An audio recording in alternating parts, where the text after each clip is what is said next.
they opened up a little small track in Danville called the Dixie Speedway, and they wanted to get some black drivers, and they thought they didn't know who to approach, so they went to the police department to find out what black guys had speeding records and things like that. So they told them they want somebody to drive a race car to see me. So that's how I started racing. As Matt told us earlier, trying to become the first African-American driver since Willie T. Ribbs and join Randy Bethea and the great Wendell Scott. He did he drove the car exactly what the car wanted him to do. He got out early. It looked like a little tight, but he kept in the throttle and he got a good lap. And wow, way to go, Bill. There you go. Woo-hoo. That's his wife. That man, Tony Schumacher, wins. He is the champion for an 8th time. But Antron Brown, if Tony Schumacher loses, becomes the first African American to win an NHRA title. 376. Antron Brown is the top fuel champion.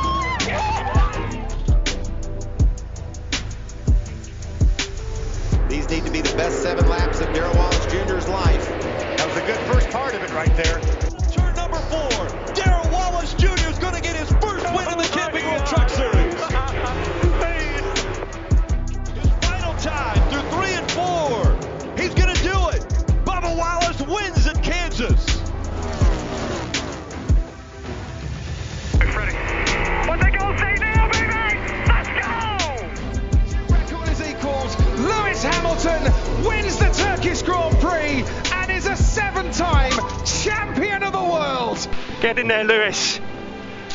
What a way to do it, mate. What a way to win your 7th world title.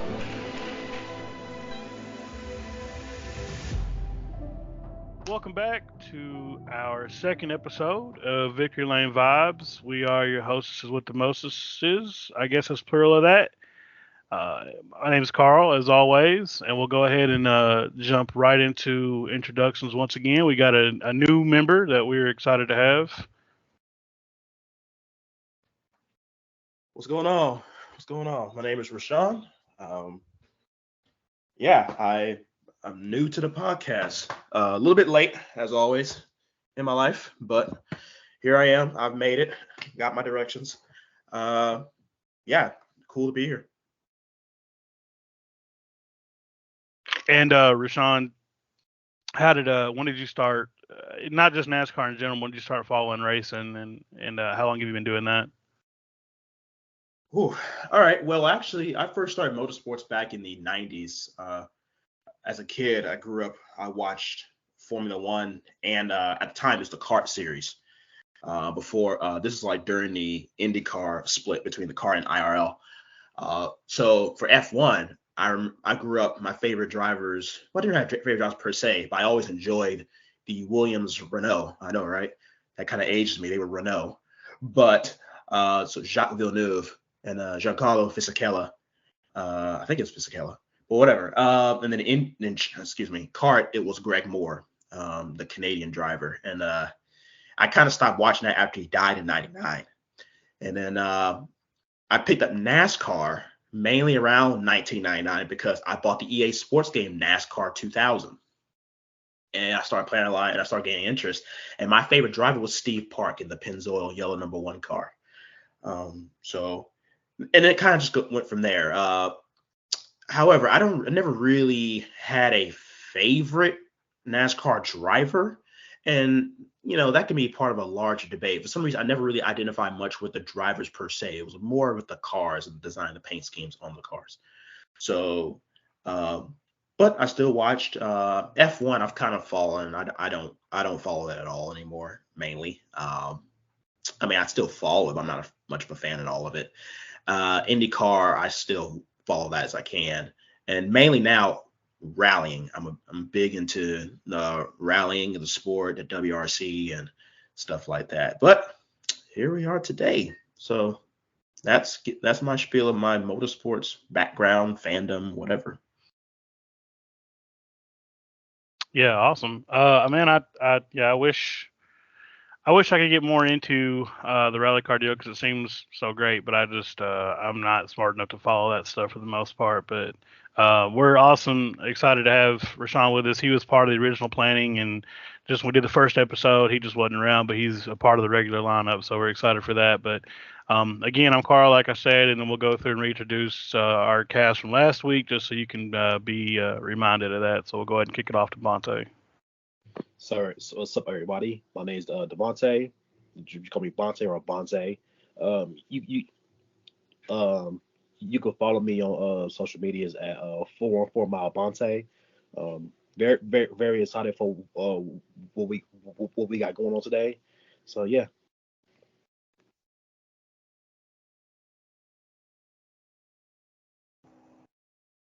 Well, my name's Arthur. Coming back from the first episode, super excited. I think we got a great show going today.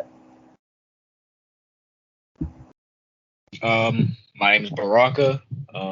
Again, from the first episode, just excited to start off a new day, a new week with this new podcast. I'm Jared, back again. Thank you guys for tuning back into us. We got a good show planned for you guys, so let's get it started.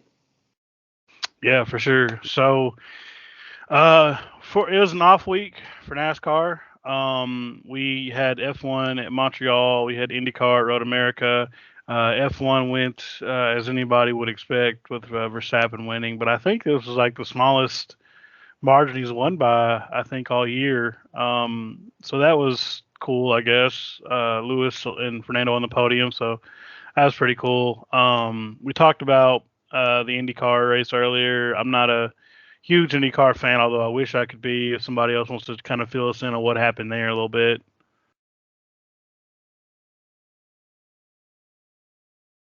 Or whoever wants to talk about the IndyCar race real quick. Since I didn't watch it, I don't want to be giving misinformation on it. I did.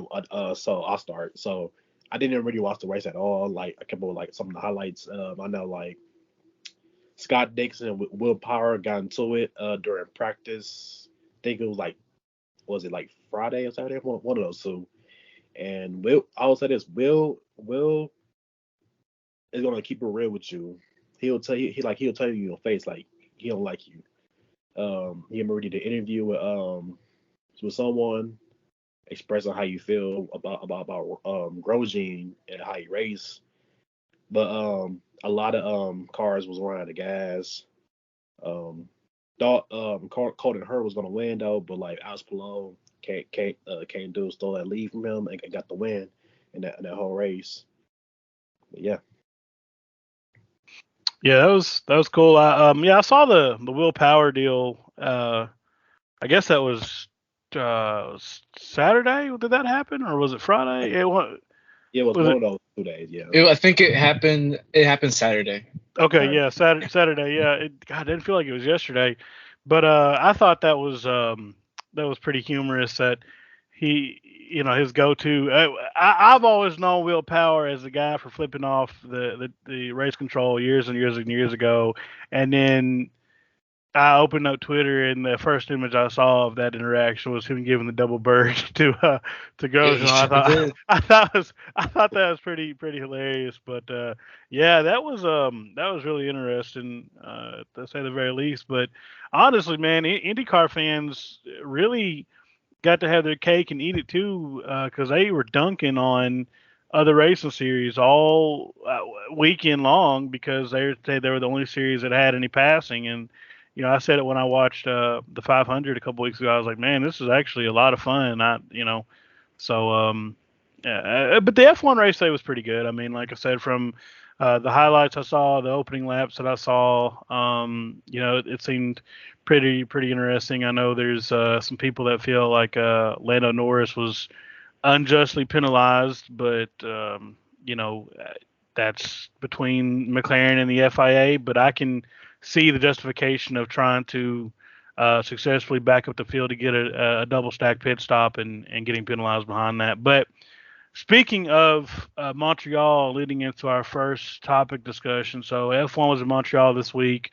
NASCAR used to go to Montreal back when it was a nationwide series. That was a race that always produced just great races and great finishes, classics, every single one of them. And there was rumors and talk this week, a couple scheduled rumors that came out. One being that we might go back to Montreal next year, which I'm really pulling for. The other being that it seems the Bristol dirt race is pretty much dead in the water, which leaving Bristol this year, everybody kind of had gotten that feeling a little bit. And it might be replaced with North Wilkesboro. So I guess we'll start off with our first topic is what are you guys hoping for the schedule for next year? Well, Steve Phelps said that 2024 schedule will be as there'll be a lot of changes compared to, because also we have to consider this is the last year. 2024 is the last year of the current TV contract with like Fox and NBC and stuff like that. So they're definitely doing some big changes. They're swinging for the fence with this schedule, and I'm not gonna toot my own horn here, but there's another major podcast on YouTube, NASCAR based. You guys might, with some younger hosts, you might figure that out. I actually sent the question. Steve Phelps was a guest on those episodes. This is like 3 years ago now, and I specifically asked, would they go to Montreal? And he said they will look at everything, but he said it needs tremendous industry buy-in. Whatever that meant. But at the same time, you have to consider there's a lot of things that has to go into an international race. You have to get the support of obviously NASCAR, the teams American branches, also the host manufacturers Canadian branches. I mean, well, they're all North America, but at the same time, they have little subdivisions for Canada too, because it's an independent country. So like, GM Canada, Ford Canada, Toyota Canada, whatever. And, they have to get support from them too. Montreal, a lot of people throwing around. Remember, they used to race at Mosport for the Truck Series. They ran Montreal from 2007 to 2012. And after that, for the Nationwide Series, then they left Montreal and they still want to race in Canada. So they moved to Mosport, Canadian Tire Motorsports Park, which is owned by former driver Ron Fellows out in Ontario. And they ran from 13 to, I want to say, 2019, 2020, after the COVID thing. That was when, because the Canadian board started, that was the 2019 was the last year. Also a great racetrack. But I think the allure of Montreal, they always knew Montreal put good races. Any NASCAR driver, official, or industry person, whoever went to Montreal, they have a number of good things to say about it. But the allure that is also an F1 circuit, like Coda, I think, will, is a draw, and they wanted to bring the Cup Series there. It's a great track. It produced great racing from the first one with the whole Robbie Gordon, Marcus Ambrose thing, the finish with Boris Said and Max Papis, the rain race, where it's drenched in rain. I think Carl Edwards won that race, and then you had Danica Patrick had one of her better runs in a NASCAR stock car. I think that was 2012, if I recall correctly. She hit the shoe, the supposed shoe incident, although supposedly the shoe had nothing to do with that. But I think Justin Allgaier won that race. But whatever. It produced great racing. They can do a lot of changes. Bristol Dirt's definitely dead in the water. I think it's gotten stale. The whole Easter Sunday thing, I think people are hearing the complaints from the industry, people not having some time off. And also with North Wilkesboro, knocking on the door for a Cup date, I think it was just easy for them to make the switch for spring Bristol for North Wilkesboro. But we'll see what happens. I knew they were going to make some big changes, and Steve said that, and it'll be interesting to see what they come up with.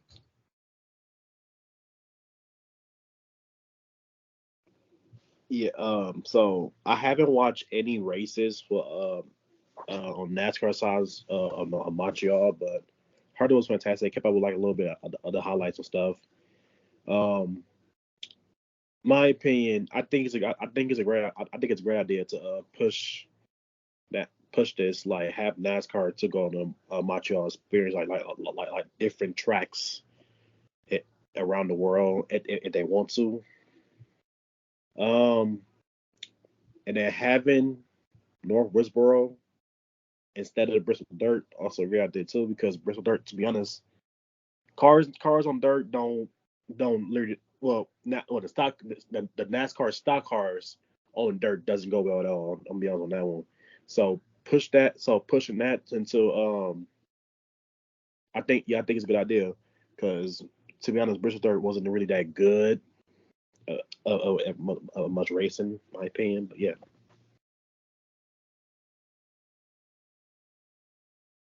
Yeah, I think for me, the thing that interests me the most is finding some better balance in the schedule. So I know there's a big push for road courses, which I'm a fan of, and it seems like now it's starting to swing the other way, where some folks are saying there's too many road courses. I'm really interested, and I would love to see a Cup race in Montreal. I think the Xfinity races there were great. I'd love to see the Cup cars on a new course, a new challenge. And I'm really interested in seeing how the street course goes in Chicago. Is that something that they take into future years, and maybe there's a rotating spot on the schedule where they go to a different street course every year? I think that would be exciting. I think we need to have more short tracks, so I'm fine with losing the Bristol Dirt. I was never a fan of dirt at Bristol. Maybe if they went to somewhere like Eldora, that was an actual dirt track, it might be a better product, but giving up that date to North Wilkesboro makes a lot of sense. We've got the new Auto Club short track coming, so I'm really interested in seeing, how they figure that balance out. You've got a lot of folks also clamoring for short tracks. Dale Jr. is probably the biggest one banging the drum for short tracks. And the other thing is, I would really love to see them spread out some of these really unique tracks. So, I was looking at the schedule earlier, and we only have 6, I think, road courses on the Cup schedule. In August, Indy and Watkins Glen are back to back. I'd like to see those spread out, and then even coming off of last week in Sonoma, in a couple weeks we'll be at Chicago for our street course, road course. So I'd like to see those be a bit more spread out, just because they're so unique. So I'm excited for it. I have some cautious optimism, but I think you can have the best schedule in the world, but if the cars aren't great, then it really doesn't matter.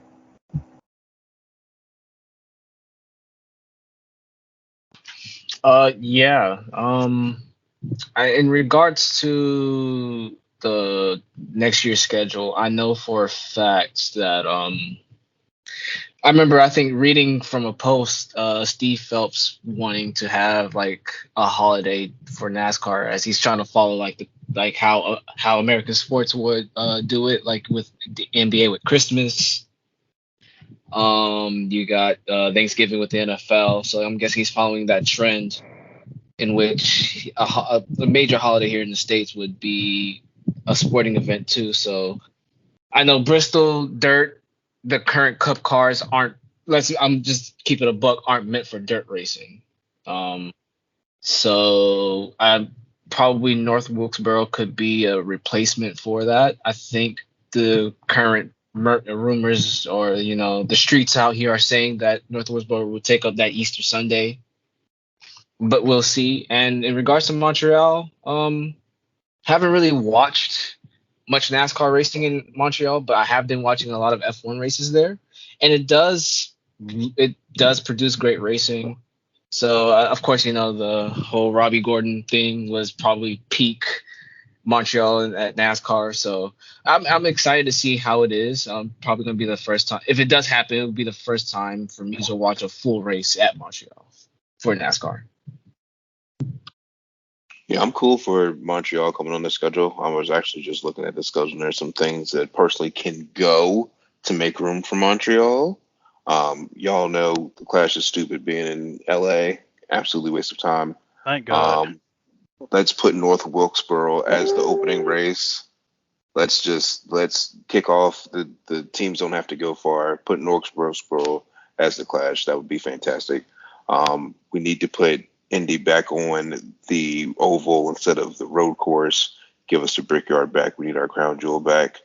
I'm cool with deleting Dover. Let Bristol keep 2 races. Make the spring race back on concrete. Give up Dover's date to.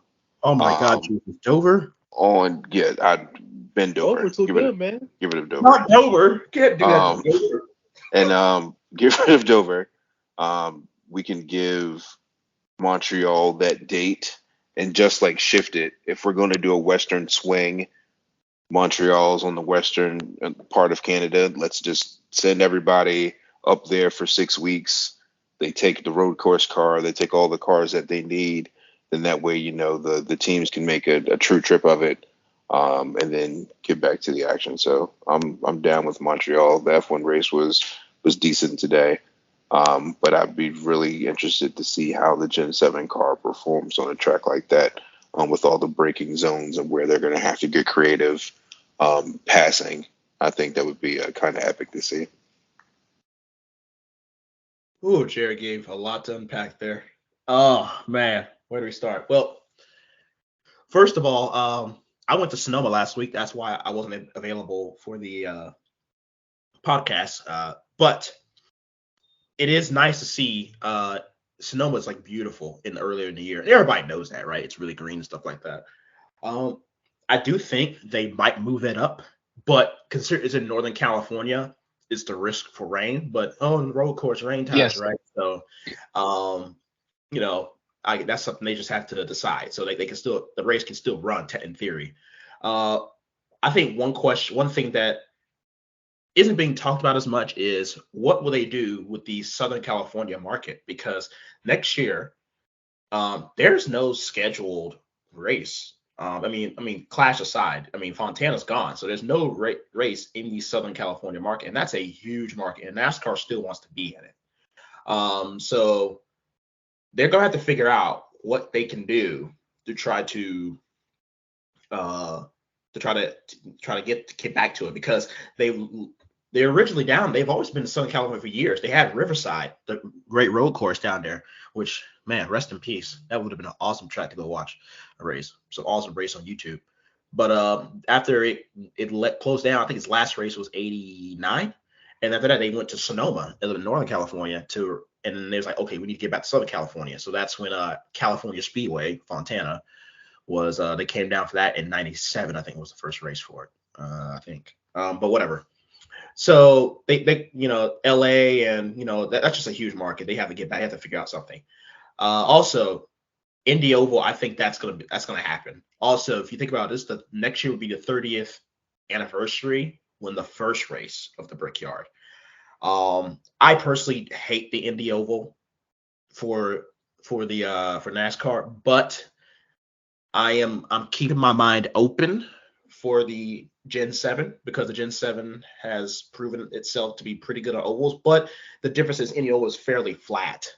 It's very flat, actually. So we'll see. But yeah, we can give it a shot for that. But also to keep the count with the road course is kind of nice. I think that they'll have to go oval.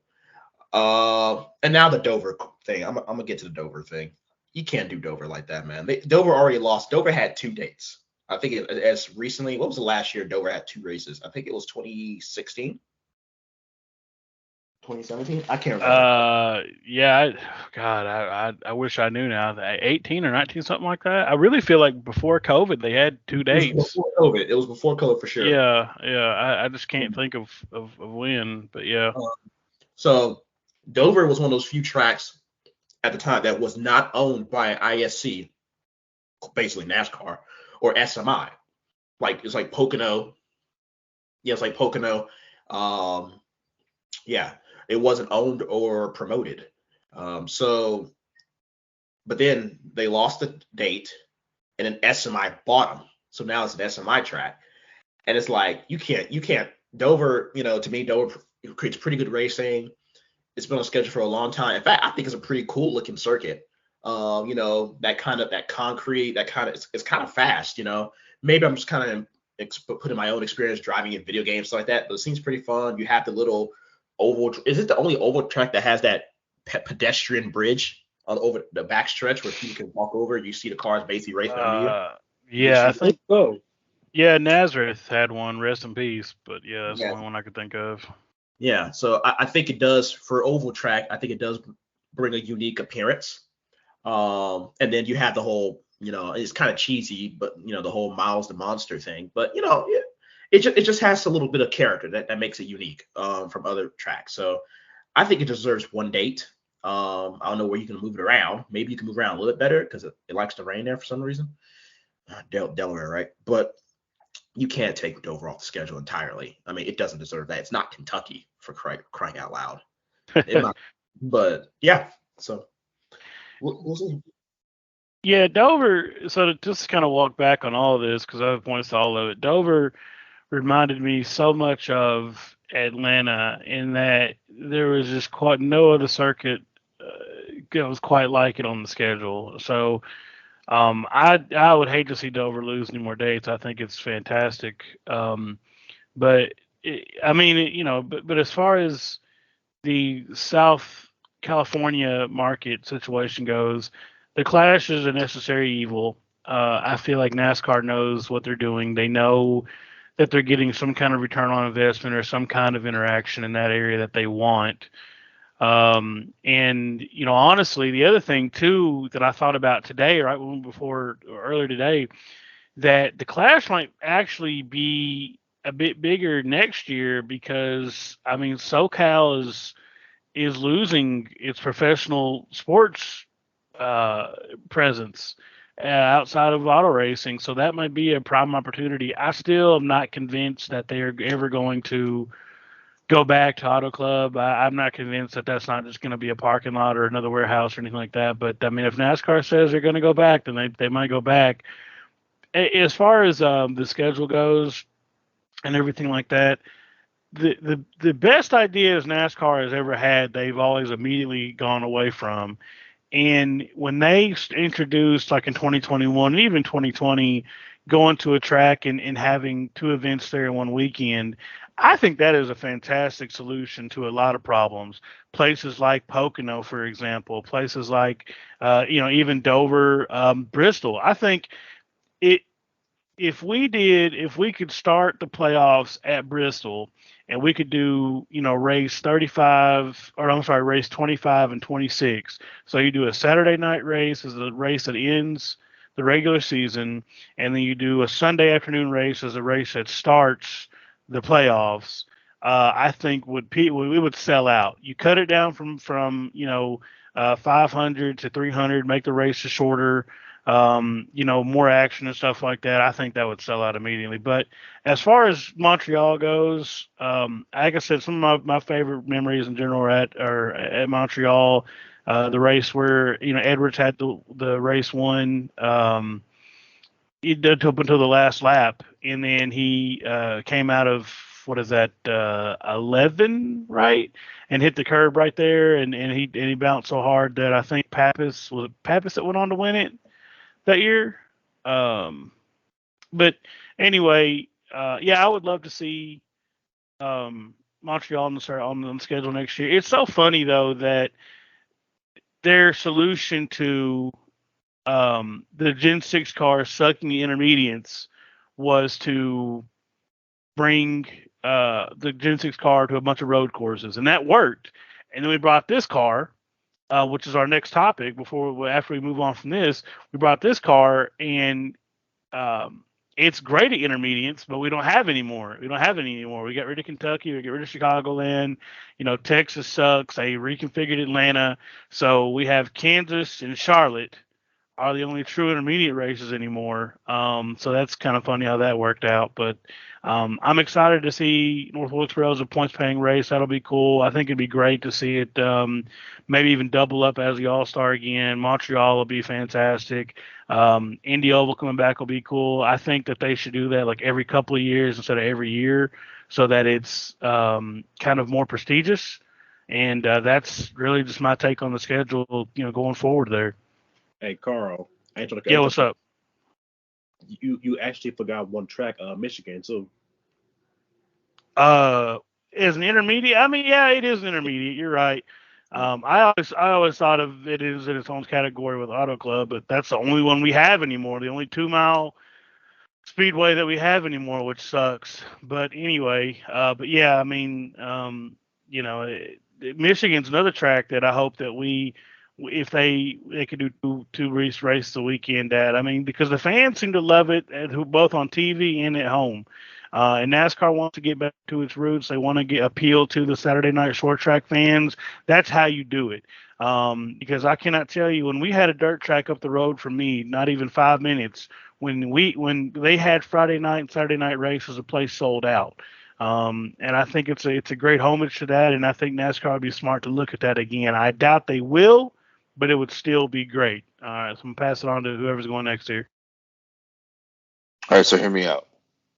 We trade Dover for Kentucky, and then Oh no. and then I I'm not need you to done be yet. serious I'm for not 1 done yet. second, sir. And then remember the COVID year? We had a doubleheader weekend at Pocono, and it was like probably the best weekend of racing all last year. It was fantastic.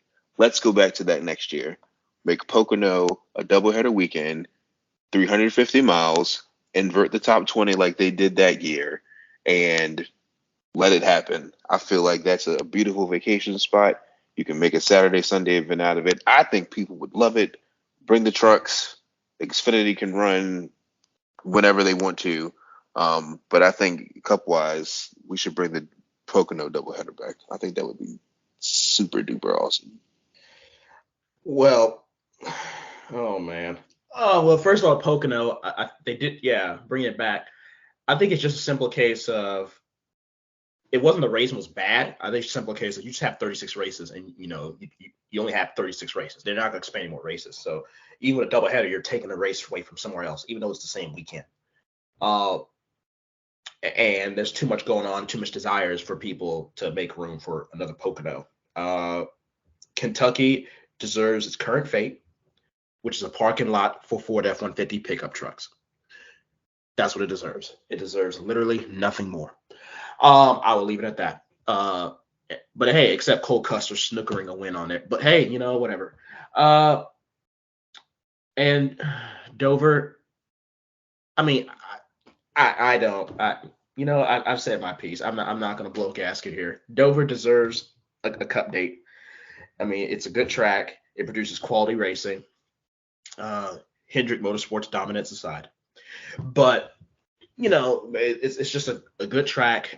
It also, you really see it does test drivers. It really does. It's one of those tracks. It's one of those oval tracks where you really can see drivers just lose it for no reason, just run out of talent and just lose it. So, and it's always been that way, regardless of the car. It's just challenging. I think it's because it's banking and then the concrete surface, and I think the way the transition. If you think of oval tracks, like how many oval tracks in terms of the big one you see, I think Dover's pretty up there. Some car losing it and they just pile up because it's still fairly narrow, particularly in the backstretch. So, but yeah, it deserves it. But my question to the gallery is this, actually. I just thought of this. Does Charlotte go back to one date, just a 600? If we're going to give Montreal a date, I want the playoff race on the oval.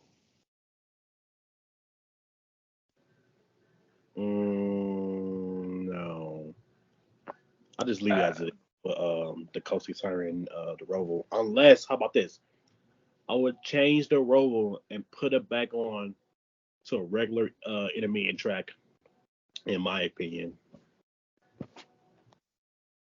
No, NASCAR, and they invested so much in the Roval. I don't see them cutting that anytime soon. Yeah, it's a whole marketing deal for them. To have a road course in the playoffs. That was 29, was it 18 was the first Roval race, right? And that's the race. Yeah, and I mean, you didn't even know that there was a chase going on because they were the entire time we're just so excited to have that. And that race has produced the dumbest results every year, but people love it. I mean, it's been talked. Every single one has been talked about for 2 or 3 weeks afterwards. Even the one that Larson came back and won after he shouldn't have, but whatever. So yeah, I think that's going to stay where it's at. I would love to see 2 races again at Charlotte. I would love to see that, but I don't think that's going to change anytime soon. My boy Bell won at Charlotte, so hey, I'm selling that one. But you have to think though, the last couple of oval races at Charlotte in this car have probably been the best races in this car. I would love to have an oval race in the playoffs at Charlotte. Give me a road course somewhere else in the playoffs, because I definitely think we need to have that. But those Coke 600's been so good that I want that. I want that to be like a playoff cutoff race. That's what I want. Yeah, that's what's so tragic about it. But I mean, hell, I wonder how hard it could be for them to do the Roval, you know, on like one Sunday and then the next do the Oval. I don't know. I mean, but I would love to see both because, yeah, it's so tragic that this car is amazing on intermediates and has so few chances to show it. But, we'll go to the next person. Yeah, it's kind of an irony because they made this car to be better on the road courses. Basically, it's as close to a V8 supercar. They just adapted to run ovals, and the road courses was what's dry, and the ovals are what's entertaining. But with Charlotte, I think it is important to have a road course presence in the playoff. I also think it actually serves a purpose because if you think about all the road courses we have, they're all in the northern part of the country. They all are. Go down the list. What is potential in that later part of the year where the playoffs are going, you could potentially have rain. Now again, as you just like the whole Sonoma thing, moving it up a day, you say, oh, this road course, put on rain tires, go racing. Yes, but still, sometimes maybe I don't know, just for the entertainment of the product. So the Roval being down, obviously in North Carolina, Southeast, I think it does serve a practical purpose as well, having a road course, but in the southern part. Now, but then again, NASCAR also owns a pretty awesome road course that produces bangers almost every year, including an endurance race. I think it's called Road Atlanta. Why haven't they gone back there? They used to run Greatest track of all time. In the lower series back in the 80s. Darrell Waltrip won a race there. Why are they not? They've never entertained that. In fact, drivers used to test there. Brad Keselowski lost his brakes and crashed it at Road Atlanta. That's probably exactly why. Because correct me if I'm wrong, but is that place doesn't have soft walls, does it? Nope, it's concrete. Yeah, I was watching some. It's not been adapted to NASCAR's safer barrier. barrier. Right. Yeah, because I was watching some hot lap deal they had like 2 weeks ago. And I was just like, man, that is all concrete through there. And so I'm fairly certain that NASCAR probably has looked at that and they probably it's probably more money than it's worth. Because where is Road Atlanta located in Georgia? Does anybody know off the top of their head? I feel like it's in like kind of a hard to get to. It's in the Lake Lanier area. So it's right across from Lanier Speedway going up toward. It's actually like a half hour from Dawsonville. If I can remember. Yeah, so in the middle of. Yeah, it's in. It's technically the city's called Brazelton, something like that. Yeah, that's what it is, Brazelton, Georgia. Yep. Okay.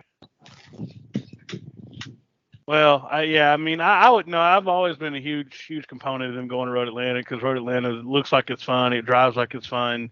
But I don't think they're ever going to probably invest the money in that facility to bring it up to their spec. And Ben Kennedy's been on Twitter about that a whole bunch.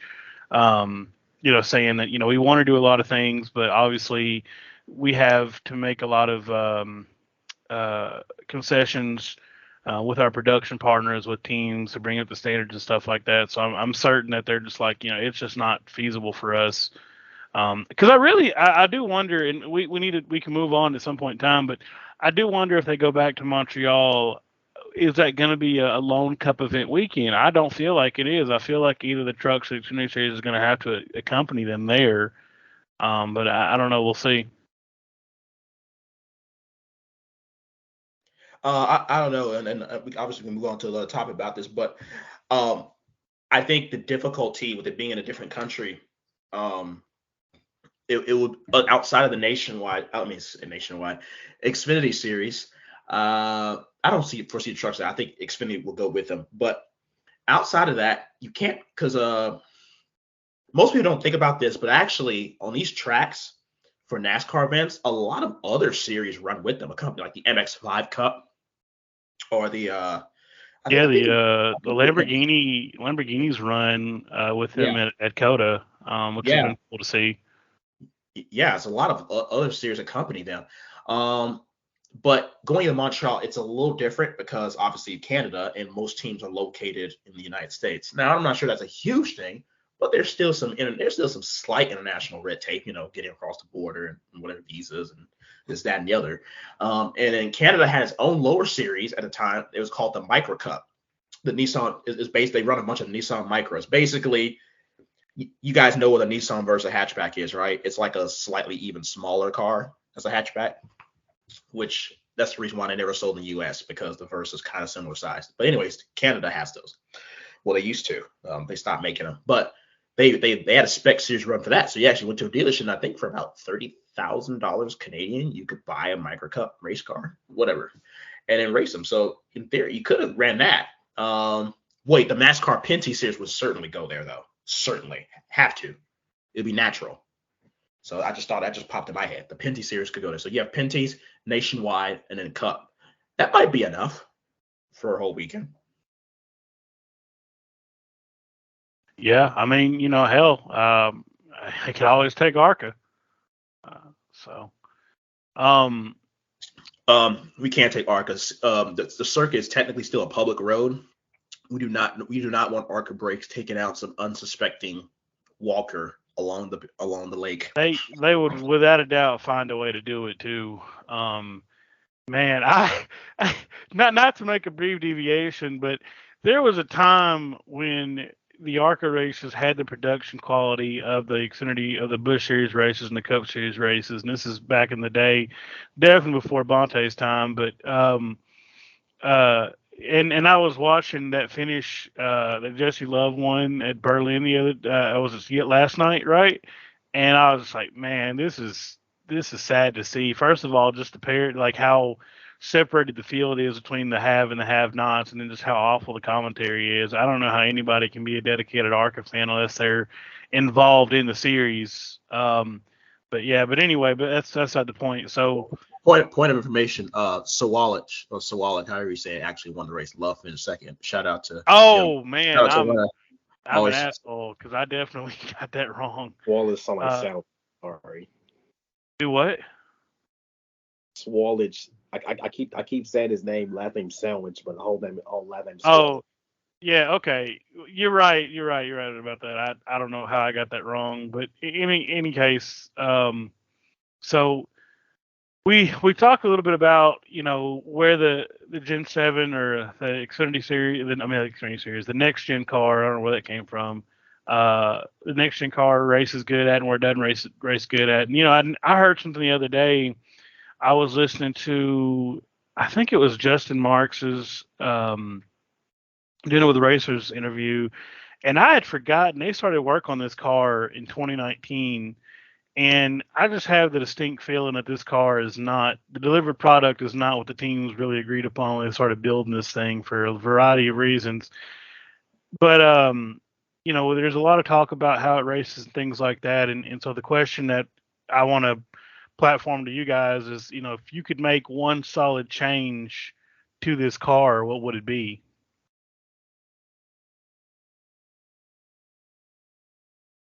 Yeah, go ahead.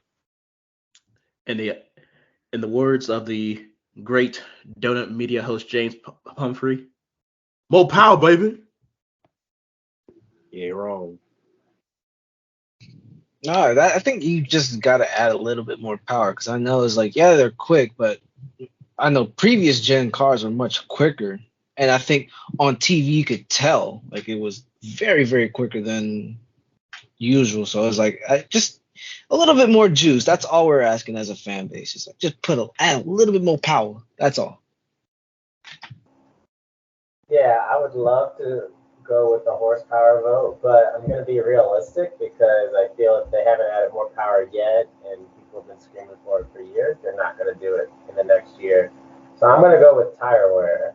I need a tire that isn't as wide, that isn't as durable as our current tire. Make drivers that are able to save their tire over a run, be rewarded late in that run. Let drivers that are super aggressive have to pay that price later in a run. Have a bit more strategy in terms of doing 2 versus 4, having more comers and goers during a race. I just think that is a realistic fix that could happen next year, or maybe by the end of this year if I'm dreaming, but that's what I would love to see. So I have 4 things I want to change. Hear me out. You Obviously, blockhead. That's not one thing. I Keep going, said bro. 4 things. All right, all right, all right. No, but like what Rashawn was saying, yeah, I agree with more power on the car. But they fixed something on the side of the car. They had did some investigate some more work about side of the car about the crash that happened between Kyle Larson and Ryan Priest and how bad the Kyle's car was on the side. I would say like not like more yeah, like not like more heavyweight, not as like trying to say like that, but like if they could find something to prevent other drivers to get concussions. I know that sounds like impossible, but like they could figure that out. Yeah, that could work. Um, the package for especially for short track and road courses. The short track has improved a little bit, but it needs more work. But yeah, it needs more work for like the road course and the short track.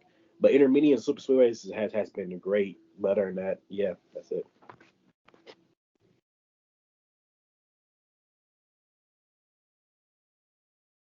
I Well, know early. I think. Oh, sorry. I know that. I know last year. I think the cars being a tad bit too stiff, especially through crashes, was a big problem. So I'll give them that they kind of would say. I would say they fixed the issue because I know like the crashes that we've seen this year. This happened last year. Going to be a lot more like concussion protocols. Like drivers be out for a few races because of that. I know pretty much one of the crashes is the reason why Kurt retired early. So I'm glad they fixed that issue. So yeah. I'm I'm gonna formally. I don't want to make Kurt Busch mad for some reason. He gets word that you said that. He technically has not retired. He just has not recovered to be able to be back in the car yet. Um, some reason, some drivers are stickler about that. I know Matt Kenseth like that. I'm not retired. And it's like, all right, dude, whatever. But anyways, um, I know they did the technical updates to the car to address Vontae's concern about the wrecks. After the Larson and Priest incident, they've added gussets to different bars in the car and stuff like that as an update, which is nice. Hopefully that works well. But let me just paint a picture. In 2023, you can go to a Dodge dealership and go buy a car with 700 horsepower and drive it off the lot with no safety features or roll cage or whatever, just drive around. These cup cars you see racing were supposed to be the premier motorsport in the United States. They make 670 horsepower. Now that's an improvement, obviously, over the 550. When in certain tracks, the Xfinity cars was actually faster than the Cup cars. But still, the idea that you can go buy a car off the street with more horsepower than a Cup car is just kind of weird. In 2014, they were running about 900 horsepower. Now, mind you, they did have a high downforce package on it, but the engines were making a lot of horsepower, and they also revved a lot too, and they had a nice sound. I thought, and even NASCAR acknowledges this. A lot of the appeal of NASCAR is actually is about the cars themselves. It's not just the racing; it's about the cars. The sound of as a kid. Back when, for example, Ryan Newman during qualifying runs. NASCAR qualifying was so fun to watch because you hear the cars revving to like 10,000 RPM going down the back straight of Charlotte or Atlanta or whatever. Now, also back then they had like qualifying engines too, and they did all sorts of stuff. But still, a lot of appeal is they don't sound bad, but they just sound whatever, and they don't make as much horsepower. And I think the cars themselves have less of an appeal in terms of the visual experience, enjoying the cars. And I think NASCAR needs to address that because that's part of the appeal to grab young fans, stuff like that too. So. I mean, it's Yeah. Go ahead. it's probably easier to add more power. I mean, the OEMs have come out and said that they could probably do 50 right this instant. If the teams wanted more, they probably need some more time. I feel like it's easier to give the cars more power because you really can't tell how much the tires need to fall off until the drivers start burning them off, and then Goodyear can start playing with the the treads and the compositions and seeing what needs to be done at that point in time. So I think the easiest fix is just let them get some more juice and then go from there. Yeah. That's what's so funny to me is the point that Rashawn brought up about you can go buy a 700 horsepower Charger on the lot right now. You know, the teams can scream all day. This is why I'm a certified RTA Race Team Alliance hater. Because we've exited the era of NASCAR saying this is what is good for our brand, this is what we're going to do, and now we've entered the era of NASCAR saying, well, this is what the fans want us to do, and the team saying, well, this is what's good for our pocketbooks.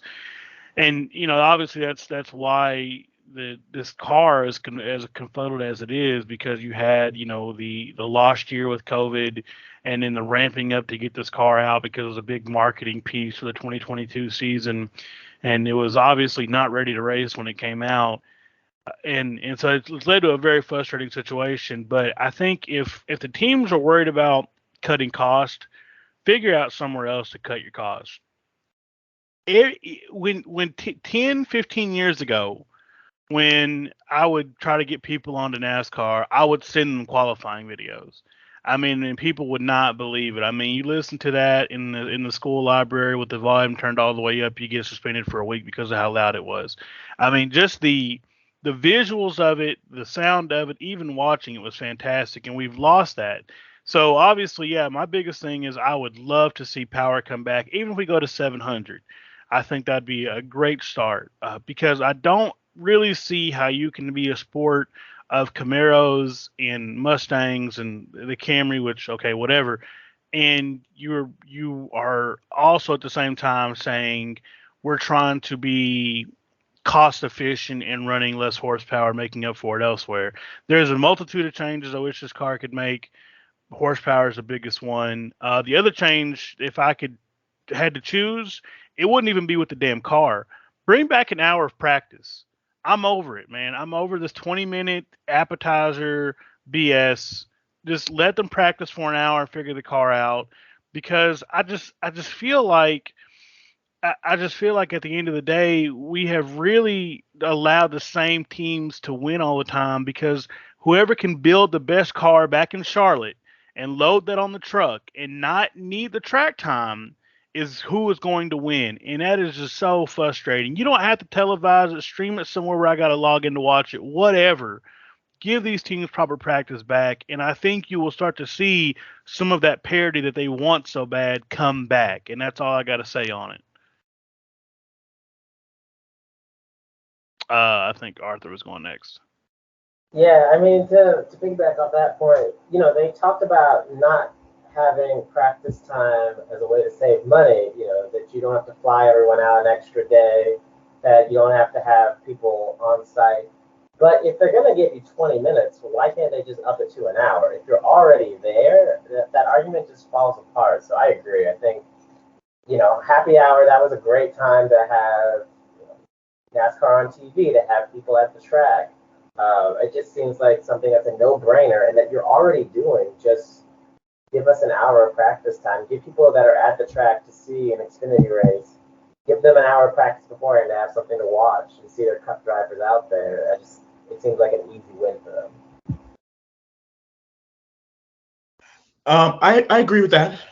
That's a product that you can market to.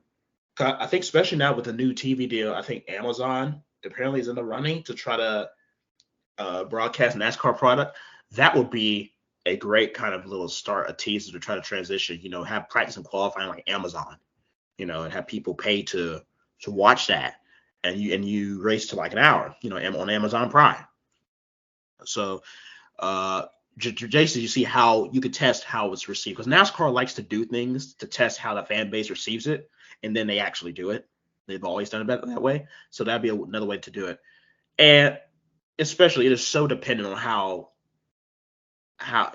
you go on Sunday is so dependent on how well you've gone back in the shop at the truck. And so that's just a really disadvantage. And I know they say it cuts down a lot of costs for teams, but they still go out there on a Friday, right? They still get out there.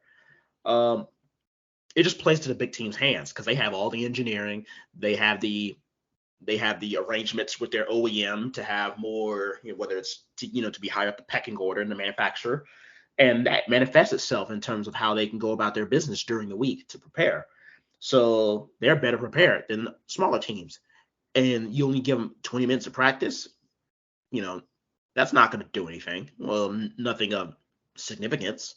So it's taken away the parity. It almost seems more like, remember, I think it was Talladega 2021. Remember when Carl Larson spring race, he blew up because some Hendrick person left some sort of panel or something in front of the radiator and they forgot to take it off or wasn't removed. Something that's used for like the transitionary period when it's on the truck heading to the track.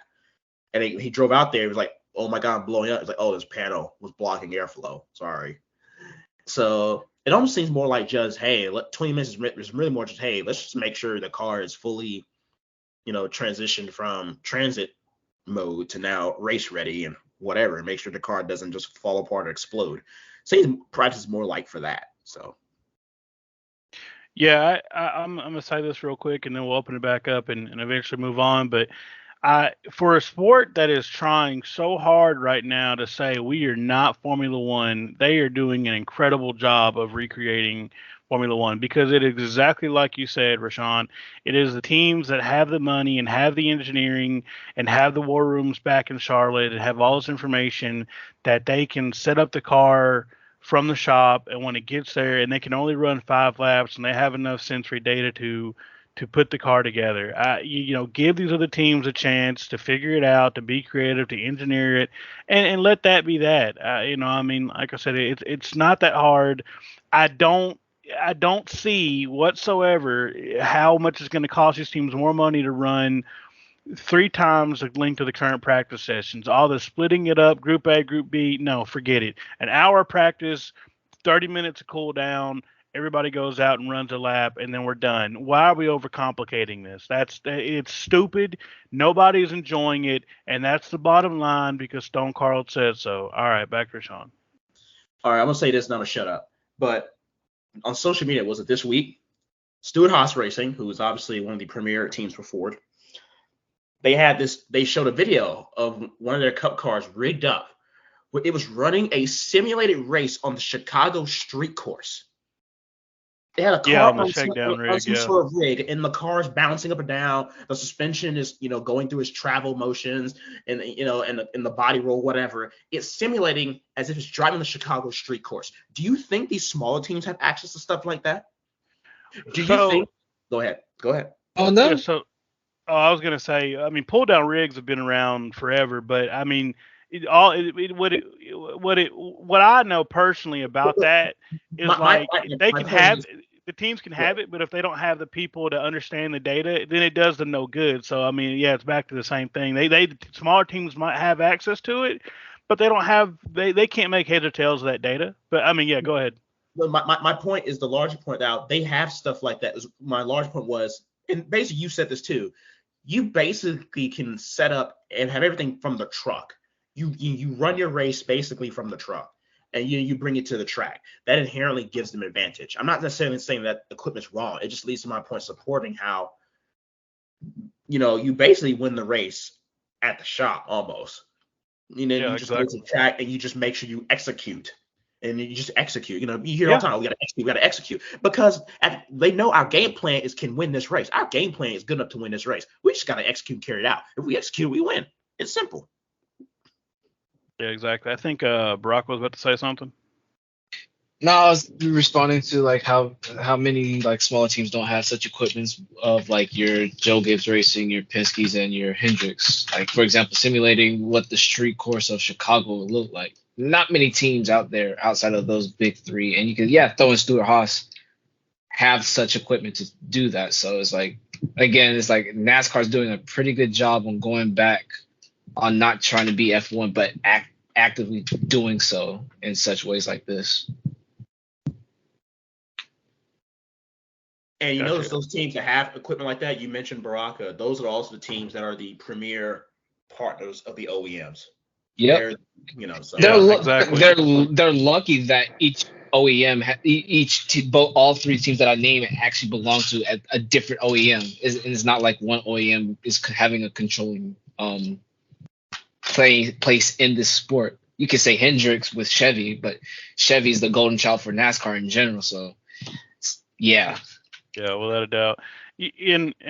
Monte, I'm about to say something. Are we finna say something real quick? No, I was gonna say you ain't Stone Cold, but that's it. No, I'm colder than you. No, I'm kidding. But no, but yeah, I mean, yeah, it's frustrating to see. And like I said, I forgot who it was that said. I think it was really Carl Long some years ago that gave some insight to just the kind of hierarchy that exists in the garage area. With you can have equipment that comes from from Stuart Haas, or equipment that comes from Hendrick, or equipment that comes from Gibbs, right? But if you are not paying the price to access it, access the data and then know how to use that stuff, it does you no good. And so yeah, with that being said, yeah, I don't know. Like I said, there's a solution that's in front of them. I think if we can sit here at a round table and figure it out, then they dang sure can. But whether or not they choose to is out of my hands. But one quick thing to bring up real quick. We talked about the different OEMs, and Rashawn just mentioned this. So leading into this conversation, people are, I guess, kind of questioning what Legacy is going to do next year with Toyota equipment, TRD equipment. I think that they're probably going to be better off than they are now. But man, it is insane. That like I said, last year we had really good parity, and this year if you're not a Chevy, it's pretty much just a fight for second place this year. And Gibbs, the Toyotas have had great races, but man, they just the speed that the Hendrick Chevys have, and the RCR2 with Kyle has just been incredible. The manufacturer battle haven't really been one this year.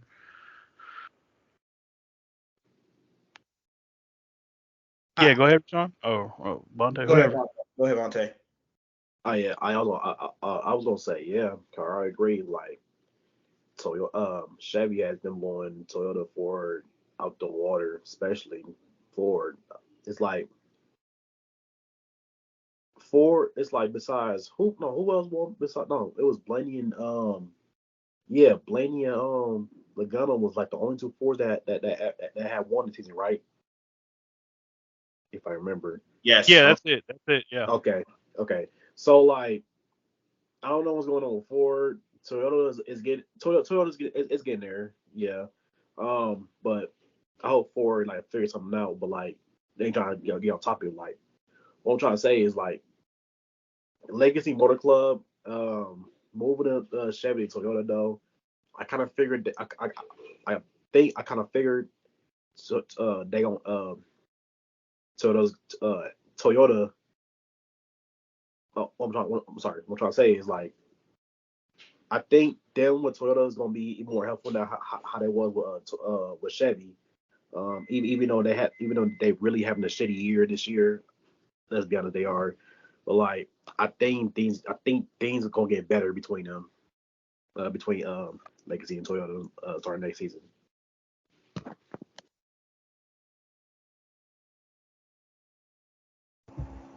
Yeah, I feel like one of the things that really tilted it is just the transfer of Kyle Busch. I mean, he took a car and that was really good with Reddick. And I mean, he's won what 3 races already this year. I mean, he's really, I think, tilted the balance of power towards Chevy versus Toyota. And if you look at Ford, I mean, Blaney got that win a couple weeks ago, but outside of him, no one's really been impressive. Harvick's been really consistent, but he doesn't seem like a threat to win on a weekly basis. So I feel like it's going to be, my prediction probably like 3 Chevys, 1 Toyota maybe in the final 4, but I don't know. It is a bit frustrating when you see, and I like Chevy, but to see them consistently load off the truck and be clearly the car to beat week in and week out, it's just been very lopsided. And I don't really know how Toyota can close that gap right now. Well, Ford. I was listening to Sirius, and I think Larry Mack made a point in his little show that Ford apparently in the off season they did a front fascia change or just modification to make the car work better in some places, and however now they're no longer as competitive at other places, and perhaps the modification is not working to their benefit right now. Although when you said that, that was before Blaney popped off winning the 600. But still, there's a clear gap between Ford and Toyota and Chevy. Chevy obviously being the cream of the crop right now with Hendrick Motorsports, obviously RCR, Trackhouse. Trackhouse, maybe we can talk about them later, but it doesn't seem like Trackhouse is actually. They are swimming without a life raft right now. Yeah, it just seems. I mean, they're fast, but the results aren't coming. In fact, it's it's almost like how 2311 was weird. But in terms of two car teams, I would say Trackhouse is behind 2311 in RFK. But maybe we can talk about that later, whatever. But anyway, with RCR, Reddick was obviously fast. Busch being one of the premier drivers as he is, it's no surprise he's already matched Tyler Reddick's 3-race win record. He just knows where to be. He just knows what he's doing. He's one of the best to ever do it. But KFB. But he but with Hendrick Motorsports and Toyota's catching up. Particularly intermediates. Very good at intermediates. Very good on big tracks. And Legacy Motor Club coming in. Dave Wilson already said they will be treated the same. Hopefully that will make them more competitive on the big tracks and raising their numbers. And then if Jimmy Johnson's going to run races, and I know 2311, they've already fielded a third car a couple times, and especially they plan on doing it again with Kamui Kobayashi. Awesome. But you can have 10 cars now, 10 Toyotas out there too. So it's going to be very interesting to see, especially as the season carries on now. I just think right now the parity between Chevy and the rest of the grid is pretty big. I know Toyota as of late has been trying to like nip in that gap, and as of recent races have shown that. I think with Ford, it's just I don't know. Ever since the next gen came in, it's just they haven't figured it out with like the car, which is quite frustrating because you have two other manufacturers who have some sort of understanding on what this this Gen 7 car is about, and they're showing in results out like right now. Before the Charlotte, Joey Logano was the only Ford driver to win, I think, this season, if I'm not mistaken.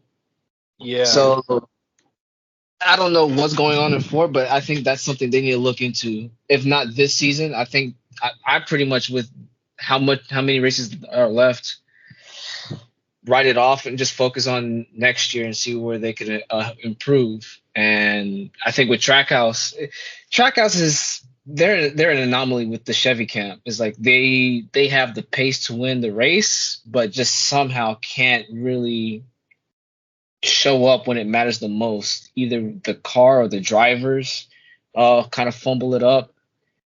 And Legacy could join in Toyota, which is I think it's a big plus for Toyota. It expands their car lineups because I know they're pretty small. It's mainly dominated with Ford and Chevy. So Legacy joining is a big plus. And if they're getting the fair treatment they're giving Gibbs and 2311 would be a big benefit to all parties involved.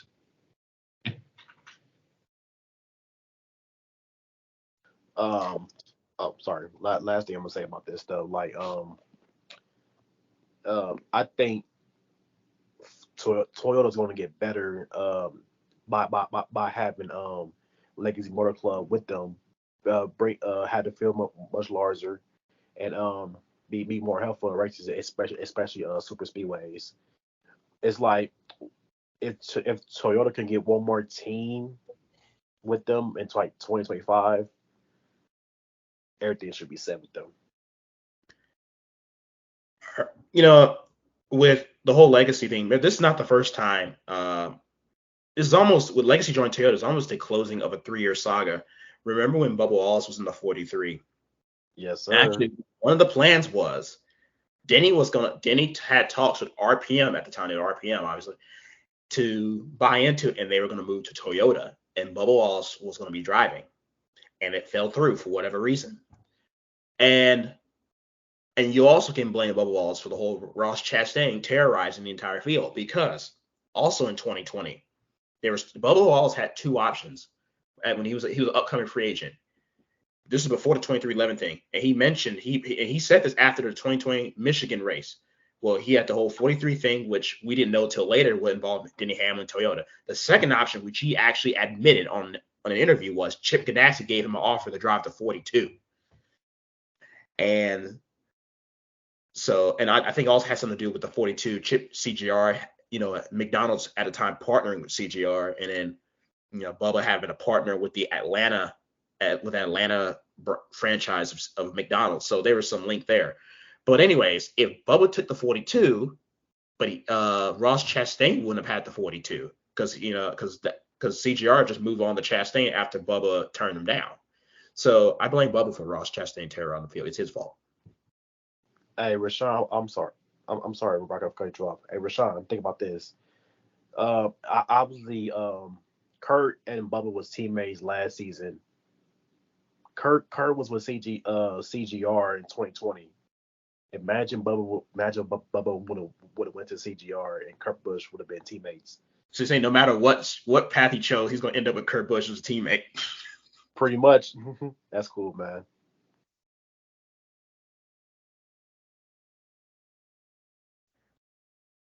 Brock, were you finna say something?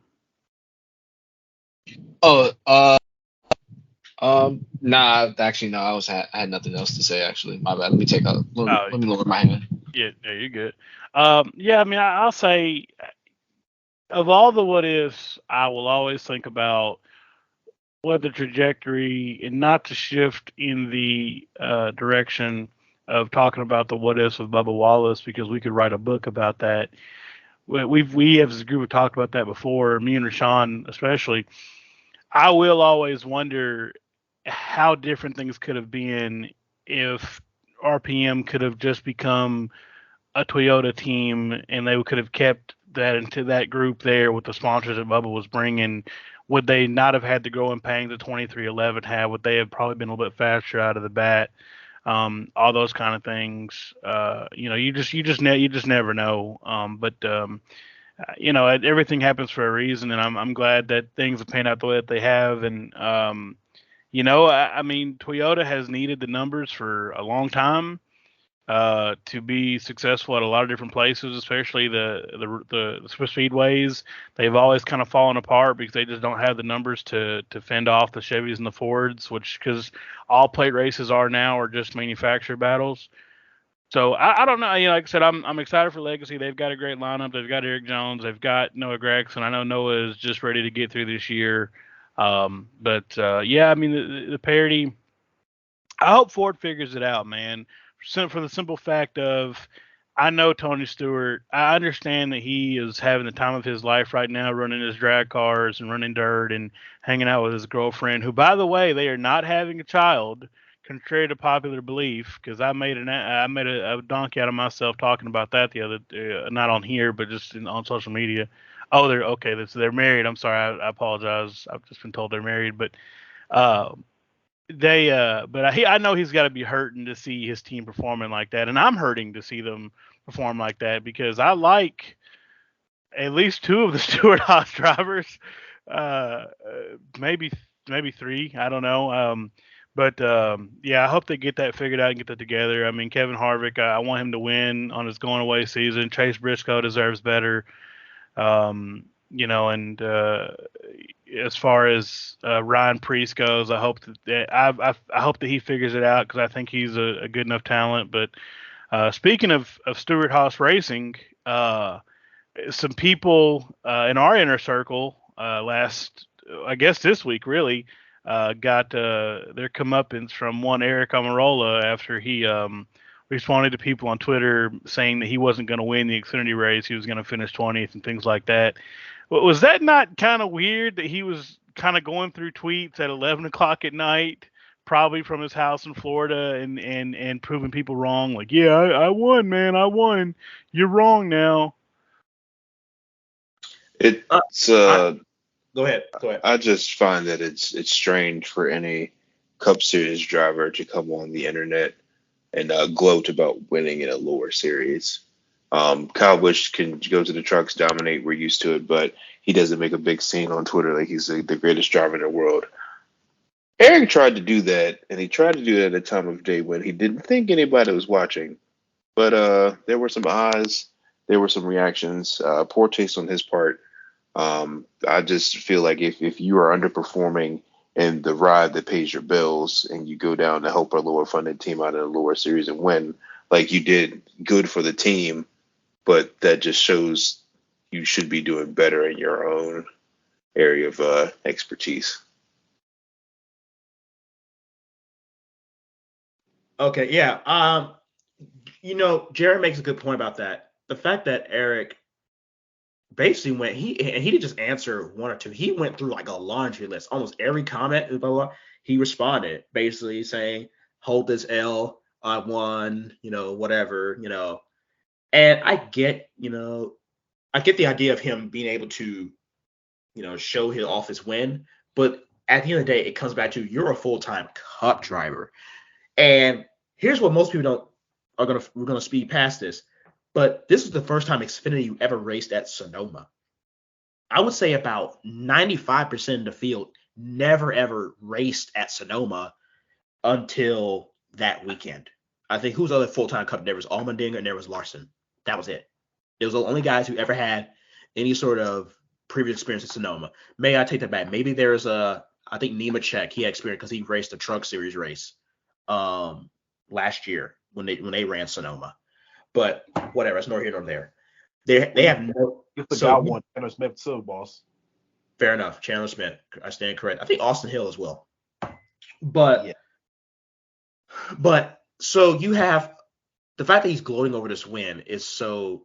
It just really leaves like it almost speaks to like, dude, how are you really feeling internally that you're like you're basically just living up this win in a lower series, beating up on these people because you fell off so hard, you're struggling so hard in the Cup Series where you're actually running full time.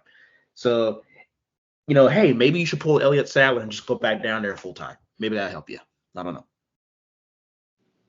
I'm not gonna lie to you, man. That whole situation was hilarious. That like when he responded to people on Twitter after he won Sonoma, I think it was after the Sonoma. No, I think it was like whatever. But what I'm trying to say is like everybody was on Twitter going crazy because of that. I find it ironic and hilarious. Like you doing this all because you won an Xfinity race, not no Cup race. Like, come on, man, be better, dog. Yeah, I mean, I'm not going to try to make a huge deal out of it, but it is kind of weird how I've never known. I mean, I don't know Eric personally on any level, but I've never seen him be like a trash talker historically. Unless I've missed it, but I've never seen him be the kind of person to clap back on Twitter or in interviews necessarily. So I think this plus the outburst he had on pit road at Charlotte a couple weeks ago, I mean, it just seems very weird.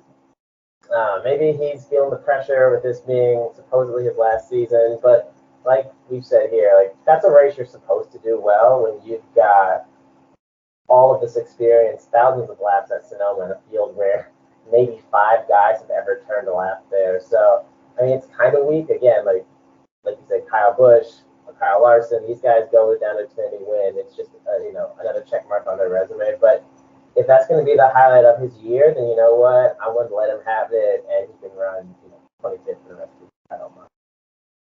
I can't lie, it was hilarious to just scroll through Twitter after Eric's tweet just to see him respond. But yeah, it's kind of weird. It's almost like having a top driver. Let's say, for example, Max Verstappen drops down to AlphaTauri or drops down to F2, but he ends up winning an F2 race and then gloats about it, saying, "Yeah, I won." All the haters. It's kind of weird. It's kind of weird that you're gloating about a race in the lower category. That's the same vibe I'm getting with Eric Almirola. It's like, congrats, you've won. Yeah, everybody would kill for a win no matter where they are. But again, you are a full-time Cup driver, sir. Like, come on, be serious for once. Try to help. Just focus on Stewart Haas.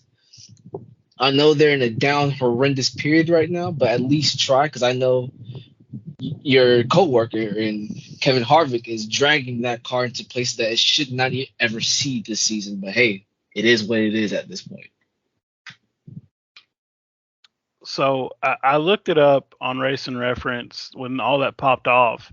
His first start at Sonoma, I believe, and I've forgotten it that quick, but I believe was 2009. It may have actually been 2008, but almost 15 years ago was his first Cup start at Sonoma. You've been racing there for 15 years, maybe a little bit, give or take a couple years, and you showed up in a race where 3 to 4 drivers have made a start at this track before, in a car that was prepared by a Cup level organization. And when I say his first ever start, what I mean is the first time he started a race there. Because I think his Cup rookie season was like partially 08, maybe 09. It's in the last years of DEI, and it kind of is a little fuzzy for me. I believe it was 09, but anyway, it's semantics at this point. But what I'm saying is this: you've been racing there for over a decade, right? You've not really made a whole lot of noise there beforehand. You drop down to a lower series where there's 4 guys maybe total in the field that have made starts there. You are racing for a underfunded team, yes, but in a car that was prepared by your multi-million-dollar Cup level organization, okay? And I mean, Larson kind of sold to give him the win to begin with. I say all that to say this. It is very obvious to me that team's performance and the fact that got talked into a second year from Smithfield or however that worked is getting to him. And I mean, we saw shades of it at Charlotte, because I felt like when he got mad at Bubba about it, and again, I said on the first episode, we all are fans of Bubba, but we're not delusional, right? But the reaction he had from just getting raced was insane. I mean, Denny Hamlin was much more cool-headed about the fact that he got hooked, and at the same time, Eric just got raced hard, and wound up and started mouthing off to Bubba, and Bubba was like, "Hey, I'm not taking that," and mouthed back off, and then there was a shoving deal, and then he goes and does this. So obviously he feels some kind of pressure. That's just weird energy to me, man. Kyle Busch has ran races in the lower series for years, doesn't say anything about it, whatever, but of course nobody is doubting that he will ever win a race either. Same with Kyle Larson. But I will also say this: it is such a buzzkill. It happened in North Wilkesboro and it happened here. It is such a buzzkill when you have a series go to a new venue for the first time and a Cup guy wins it. I think we talked about the schedule a little bit ago. If we're going to go to new venues, I think let the series have their identity, let them have their regulars race in that race, and let the Cup guys race in the Cup race, or at the very least, the Cup guys can't qualify, because that's just unreal. But in any case, I'm gonna pass it on over here to Rashawn, and we'll wrap it up here. To your point, remember when they added the Daytona Road Course in 2020 for the first year? Yeah. They did not let the Cup guys run the Xfinity race for that race. Precisely. Yeah, so I don't know. Like I said, Okay, I want to bring back the Daytona Road Course on the schedule. I can't lie. I'm sorry to cut you off. But, no. Yeah, absolutely. like, I think it actually, like, I actually quite enjoyed it. Given it's like, yeah, it was during the pandemic, everyone was desperate and thirsty for some like racing, but I think it low key slapped. Yeah, I can't lie. The first year in 2020, they ran the 750, but they ran the high downforce spoiler, and the race was kind of dry.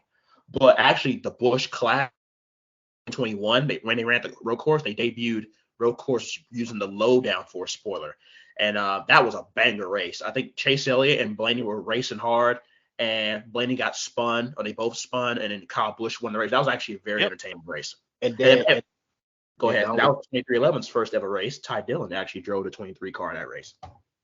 Yeah. Now I was gonna say, even the points paying race in February after the 500, that was also another good race. Good race. You're saying that because C-Bell won. You're just saying that. Yep, I am, because my boy Bell beat Logano. But be honest with me though, that battle between Bell and Logano was perfect in my opinion, man. That race feels like such a fever dream, honestly. I hate people say that, but man, it's just so insane to think about the fact that we ran the 500, and then a week later on a Saturday night we ran the road course race, and Christopher Bell got his first career win, and all that crazy stuff happened, and Kyle Larson was up front. I mean, golly, it feels like that never even happened, really. But Elliott got dumped by Corey LaJoie, or they got into it. I remember that too. Yeah. God. Actually, that was Sunday, because I remember that day because I talked to. Was it? It was Sunday. Did it rain or something? Is that why it ran late? No, I don't think so. Did it just start late for no? Cause I remember the most of the race they ran in the dark, didn't they? Or am I just crazy? No. Oh, okay. I think you're confusing that with the ARCA race earlier in 2020. Maybe. They had no rain. Was this before they started running rain times? Maybe it was Ty Gibb. Maybe it was the Xfinity race I'm thinking of. I think it was the Xfinity race. Yeah. That's what it is. Yep. The Charlotte Road, and then they did Florida for 3 straight weeks. It was the 500, Daytona Road Course, and Homestead. Oh, we were talking about intermediates earlier. The best one of them all, and we didn't even mention it. Shout out. How did we forget that? Homestead has gotten screwed with whole Phoenix. I can't believe they bring back the Phoenix again. Homestead, the best intermediate. Homestead's getting screwed. Okay, I'm not gonna go on this rant. We're running out of time, but I'm just saying that Homestead's gotten screwed. Yeah, I will say that I think that the whole Phoenix thing is because they're trying to keep some of the California market invested in the final race of the year. But in any case, so wrapping this up, it's been another great episode. Anybody got any final thoughts? Yes. Tomorrow is Juneteenth, so happy Juneteenth, my peoples. Yeah, absolutely. Let's talk about that. What's everybody doing for Juneteenth tomorrow? I'll go first. So obviously Milwaukee had like a little Juneteenth party that's happening tomorrow. So I'll be there, and I'm going to have a good time, eat some good food, see some family, friends. Yeah, I'm excited. I'm going to work, but yeah, Juneteenth is so I won't have time to do anything to celebrate, but it's a very important holiday, and it's one of the few holidays actually that I truly actually care about. So, especially being an American descendant of slavery in the United States, it is very important for me to observe Juneteenth and what it signifies, and it also shows that it's not over. It's just the fight continues, the progress continues.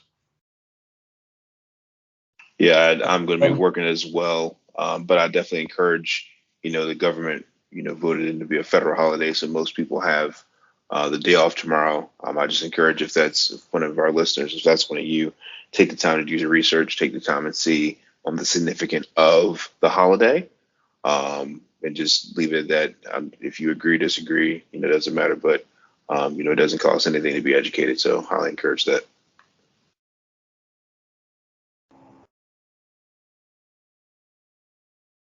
I'm probably just gonna hang out with a few buddies of mine, probably get some rest. And also depending on how this Nation League Cup final goes, probably gonna shit talk to a lot of Canadians about how the US laid the smackdown on them to win the chip. So yeah. Yeah, I'm teamwork as well, but it's definitely something that I think I'm glad more organizations are starting to observe it. I agree. I hope eventually becomes a federal holiday. One recommendation I would give to everyone is there's a book, Juneteenth by Ralph Ellison, one of my favorite books. Definitely something worth considering if you're looking for something related to the holiday. I am doing some work-related stuff down the road on a local HBCU campus. That I guess they're having some sort of celebration or whatever, and we're gonna be there, handing out some stuff and just hanging out. So, yeah, I'm excited for it. I'm excited that it's a nationally recognized holiday, and we get to recognize that. I'm super looking forward to the NASCAR social media post tomorrow. I'm next time I'm on this podcast, I don't know when that's going to be, but we're going to be reading through those comments because NASCAR fans act a plumb fool. But to close this out, thank you guys so much for listening to episode 2. We're excited to continue doing this with this lineup and some additional people. You could have been anywhere in the world, but you're listening here. And also, like I said, be sure to follow us on Twitter at VL Vibes. And then also you can follow us individually on Twitter. Starting with me, you can find me at Carl No Winslow. And just to kind of keep in mind, if you go through any of our likes or whatever, that is at your own discretion, and our opinions are our own, obviously. But guys, where can they find the rest of you guys at if they want to? I'll go first once again. I said my social media things earlier. I'm gonna say it one more time. You can follow me on Twitter at 414MileBonte. Same thing as Instagram, and yeah, hope to see y'all there.